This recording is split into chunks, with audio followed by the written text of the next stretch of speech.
To do anything, there's no way I don't go to West Virginia. We're going to have fun, okay? We're going to have fun, right? And here with reaction, author of the New York Times bestseller, Duplicity, former Speaker of the House, Fox News contributor, Newt Gingrich is with us. How are you, sir? I'm doing great, and I can't imagine any place in the country with a bigger gap in attitude than West Virginia, where Hillary Clinton has been heartless in her willingness to lay off workers, destroy towns, and wipe out an entire industry on behalf of, an ideological theory. I had the coal worker who confronted her on last night. I mean, so cavalierly, oh, I'm going to destroy the coal industry. I'm going to take away the jobs of the coal miners. Before I get back to policy, I want to start. We had, seems almost coordinated. Both Bushes have declined to endorse Donald Trump. Mitt Romney saying that he will not go to the convention this year. And then we have Paul Ryan saying the following when asked if he would endorse Donald Trump. Now you have a presumptive nominee, Donald Trump. Will you support him? Well, to be perfectly candid with you, Jake, I'm just not ready to do that at this point. I'm not there right now. And I hope to, though, and I want to. But I think what is required is that we unify this party. And I think the bulk of the burden on unifying the party will have to come from our presumptive nominee. I don't want to underplay what he accomplished. He needs to be congratulated for an enormous accomplishment for winning not now a plurality of delegates, and he's on his way to winning a majority of delegates. But he also inherited something very special. That's very special to a lot of us. This is the party of Lincoln, of Reagan, of Jack Kemp. And we don't always nominate a Lincoln and a Reagan every 4 years. But we hope that our nominee aspires to be Lincoln and Reagan-esque, that person advances the principles of our party and appeals to a wide, vast majority of Americans. Then, of course, you have Bill Kristol. He's never Trump. George Will is calling for Republicans to defeat Trump in all 50 states. And I'm going to give you a lot of time to respond to this. And then this was National Review online. The party of Lincoln is in ruins. The minority of its primary voters have torched its founder's legacy by voting for a man who combines old-school Democratic ideology, a bizarre form of hyper-violent isolationism, fringe conspiracy theories, and serial lies with an enthusiastic flock of online racists to create perhaps the most toxic electoral coalition since George Wallace. Then, to add insult to injury, multiple GOP leaders bulldozed the ashes by issuing nauseating calls for unity, foremost among them Reince Priebus, who will be on later. Reince, you should resign rather than spending one more ounce of personal energy supporting a reprehensible man. Well, I'm not ready to support Speaker Ryan anymore. I'm thinking maybe we need a new speaker. Thoughts? Well, first of all, that last section, the pseudo-intellectual right-wingers who have made a living in Washington, D.C. being brilliant. Right. And that hyphenation, you don't hyphenate in English like that unless it's somewhat related to the thought stream, but it's very disparate. I mean, that should have just been like trying to be so clever and so intelligent. You don't hyphenate after the first word in a sentence. Go back to your APA, technical business writing 301 if you ever took that. If you've ever seen David French in person, he's kind of one of those little 5'2" nevishy twerps. While they alienated the entire American people, are showing you by their hysteria the degree to which they're being repudiated, and they're just absolutely don't know what to do. I mean, the country has looked at their lack of achievement, their lack of effectiveness, and has said no. And they're literally almost a state of psychological hysteria that is kind of mildly amazing. In the case of the two Bushes and Romney, I was one of Romney's competitors in 12. What do you think Mitt would have said if I'd gotten up and said, I'm not going to support you? I supported George H.W. Bush even though I was a Reagan supporter and a Kemp supporter. What do you think George H.W. Bush would have said if I'd gotten up and said, I'm not going to support you? Now, there's something wrong here when these folks who the Republican Party has done a lot for. Let's be clear. The Bushes, the Romneys, the Republican Party has been pretty darn good to them. And they owe a little bit to the party and the people who make up that party beyond their own being above it all. In the case of Paul Ryan, he made a big mistake today, and then he needs to understand this. He is the Speaker of the House. He has an obligation to unify the party. He has an obligation to reach out. Obviously, he and Donald Trump are going to have disagreements. Some of them they'll work out, some of them they won't. That's fine. Our Constitution provides that speakers and presidents can fight. Game's over. We have a nominee. I'm for him. And I think Paul Ryan has some obligation institutionally to be responsive to the fact that the people of the party he belongs to have chosen a nominee. And frankly, in the long history of American politics, Donald Trump is not outrageously outside the norm. This kind of vitriol you get does not reflect accurately people who've been nominated for president over the last 200 years. You know, I did a monologue at the start of last night's show, and the premise of it was simple, is that I said you have to go back to the beginning if you want to understand the insurgency year that we've just had. And I pointed out that it is weak Republicans, timid Republicans, feckless Republicans, visionless Republicans, Republicans that have broken every promise, that have allowed the entire radical Obama agenda to get passed, that never used the power of the purse, that never repealed aspects of Obamacare that they could, that promised in 2014 they'd stop executive amnesty, and never fulfilled that promise, that created this opening that people are fed up with them. Every exit poll, Mr. Speaker, shows in every state so far 60% of Republicans feel betrayed by D.C. Republicans. Now, this to me only reinforces why people feel the way they do. Well, I think there's a lot to what you're saying. And let me just point out, I look at where we are today. Had Jeb Bush become the nominee, I'd have supported him. If Lindsey Graham had become the nominee, I'd have supported him. I am a Republican loyalist who believes that there are two great parties in this country. There's a left-wing socialist party of radical secular values, basically owned by the trial lawyers and the labor unions and the Hollywood left, and there's a Republican Party. And the challenge for the Republican Party is to pull together a coalition big enough to win the general election against Hillary Clinton. And I think that it is a bit much for the people who are supposed to be leading the party and the people who in the past have been rewarded by the party to now go out and decide they're going to dictate to the voters of the Republican Party Isn't it worse who than they're that? allowed to nominate. Aren't they now sabotaging the party? Aren't they trying to sabotage Trump's candidacy? Well, I would say in some cases they're certainly not being very helpful. In other being cases, gracious. of course, You're more gracious than me. look, I'm thinking of the Bushes and to some extent Paul Ryan and Mitt Romney. In the case of the current, you know, the pseudo-intellectual group who gather together in various Georgetown bars to talk with each other with great intensity about how they could save the world, none of them recognize they are the reason you have this rebellion underway. It is precisely the failure of their policies and their programs that has led to the scale of public discontent that is now, I think, the #1 characteristic of this year. If we look at this, the agenda of, I've interviewed Donald Trump enough. He's going to build a wall. He's going to end sanctuary cities. He said he will eliminate Obamacare, replace it with health savings accounts. He said he will send education back to the states, eliminate Common Core. He said he will build up our nation's military. He doesn't want, I don't think he's an isolationist. He said he would defeat ISIS, but he wouldn't give specific plans to telegraph what he's going to do. And he also said he would spend less money and try and balance the budget. Is there anything there that I mentioned that's not conservative? No, but again, I mean, you and I are slightly different on this, Sean. I don't try to convince people that Donald Trump is a traditional conservative, because he's not. He's a New York businessman. He's anti-political correctness. He's anti-left. Right. He's anti-bureaucracy. And he's an American nationalist. That happens to be, in my mind, pretty useful for conservatives. And he will be enormously helpful in breaking up and defeating the left.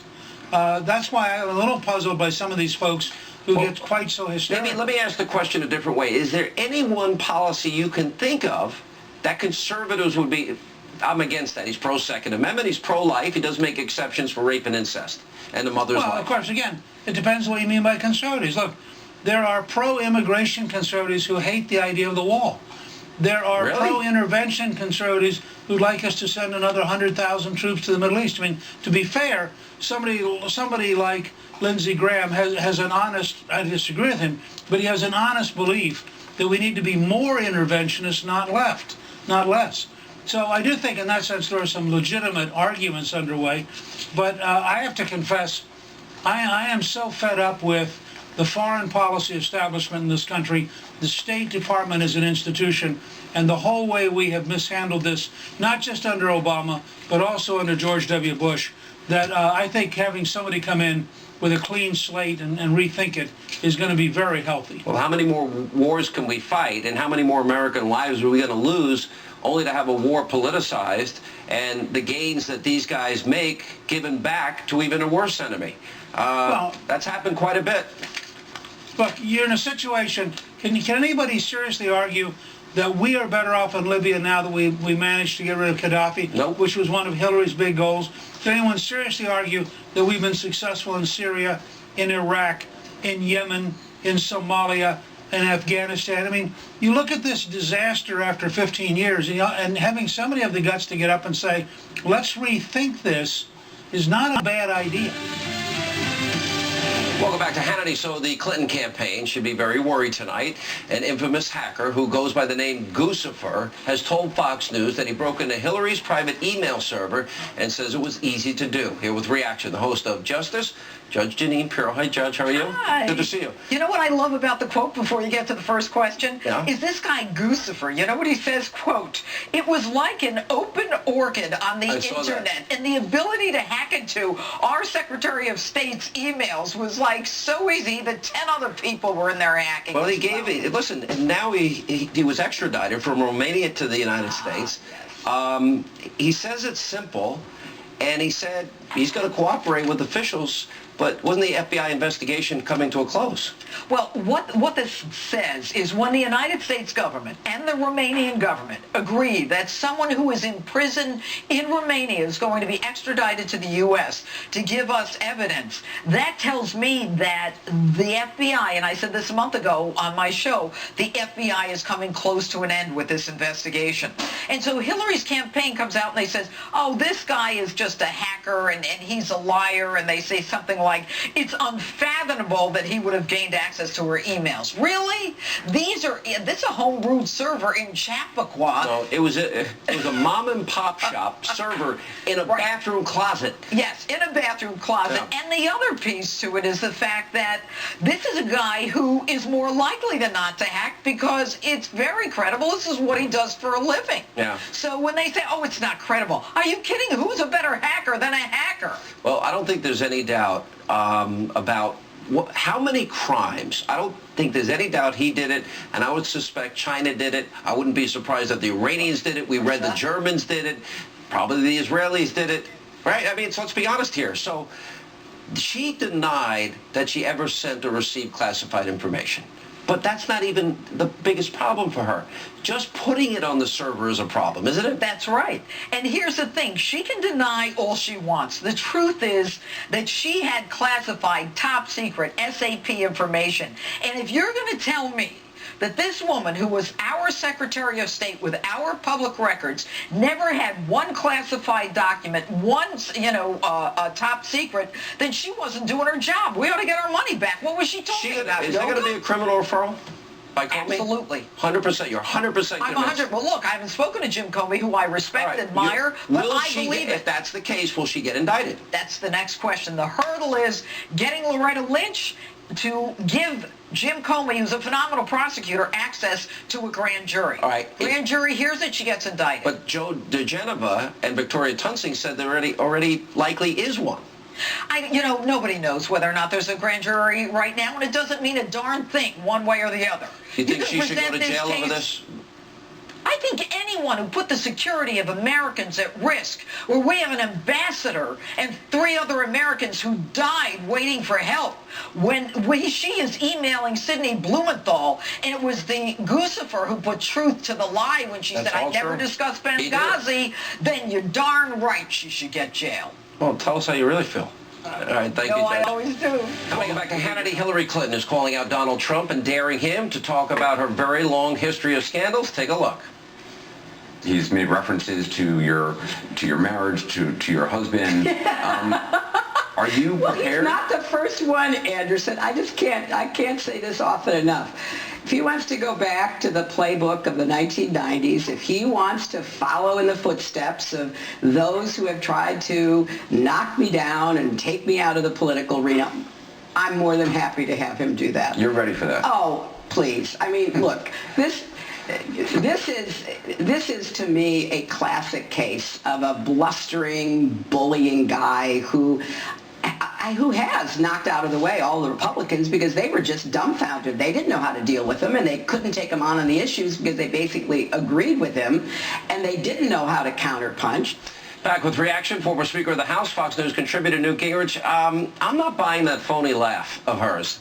I have been told, and Doug Schoen even said, that they have spent $4 million already trying to figure out how to take out Trump. And they didn't come up with an answer, apparently. I think they're more nervous than she's letting on. Well, I mean, with Hillary, how would you ever know? Yeah, good point. You know, I mean, this is a person of such total unending dishonesty that I have no idea when she's telling the truth, even if she's telling the truth. You know, and she wants to say it's other people's problems. Nobody else made her take national security documents and put them on a private server. Nobody else made her take major donors to the Clinton Foundation and inappropriately use the State Department in order to help these people in what clearly has to be illegal behavior.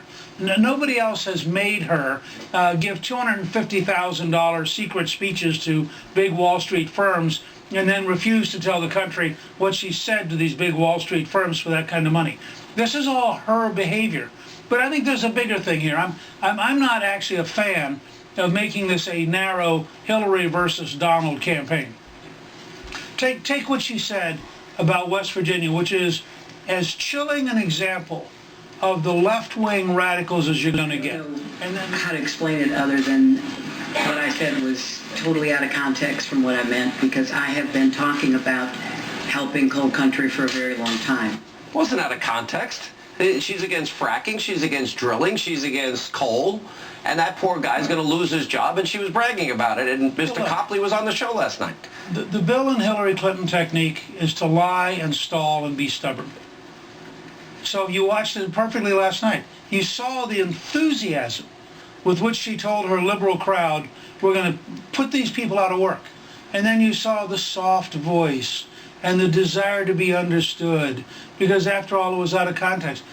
She just doesn't tell the truth, and I think this is going to ultimately be her greatest difficulty. Donald Trump sometimes says really dumb things, and Donald Trump sometimes makes me shake my head.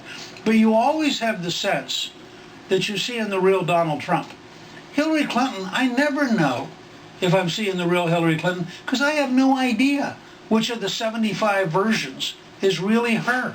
That says I think a lot. you showed that last night as perfectly as you could. Yeah. Let me ask you, I put up a poll, it's up there now on Hannity.com, about who Donald Trump should pick for VP. Your name was included. And would you like to guess what place you came in? I think, let's see, how many people did you have in the poll? Well, there were thousands. I don't know the final. I don't know the number. No. Right I mean, how many names? A lot, maybe 12, 13. Okay, so I think I came in first. 11th from the bottom. No, you came in first place. Well, first would be 11th from the bottom if you had 12. I wasn't thinking about it that way. All right, there you go. What does that? Does that mean anything to you? If you were asked to serve, would you come back to government? Well, first of all, it means you're a very dear friend. We have done this show together so many times. You were a mere child when we started doing this show. In 1990 was the first time I interviewed you in a Holiday Inn in Decatur, Alabama. Right. Okay. So there are lots of good friends across the country. They saw a chance to make me feel good. And oh, by the way, I should say, brief plug. Callista was chosen by Newsmax to be as one of the 50 most influential Republican women in the country. And I'm very proud of what Callista's achieved. Wait, but back to this for a second. There were two great moments of conservatism in my lifetime. Ronald Reagan's presidency, the first vote I made was in 1980, and the Gingrich Revolution, which revolutionized, you balanced a budget that nobody thought could be balanced, you brought welfare reform, the era of big government ended. Why not do it again? Well, look, I'm always interested in serving my country.